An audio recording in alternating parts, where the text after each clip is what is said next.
Ano naman yung mga natututunan mo sa mga Pilipino mong kaibigan? Tuturo sa akin, dami. Halimbawa, putang ina mo. Yan lang yan. Ayun na nga. Kayo, May third floor pa. sumama kayo sa aking kaharian.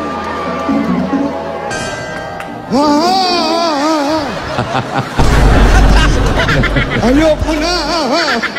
Ang laki na to.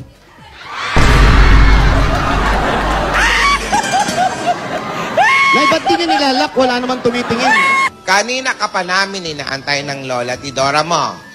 Dali na, may naghihintay sa'yo dito. So, yun, nung ganun lang. Tapos pinagalitan ako ng nanay ko, natido ko niya. Tapos sabi ko doon ako sa kumari ko matutulog. Bigla na lang hong inuwi niya ako doon sa kumari niya. Doon ho kami natulog. Nasa tabi na ho, kabuyaw. Tapos so, yung pangatlo. Naintindihan mo yung sinasabi ko. Tumuturo pa yung isa.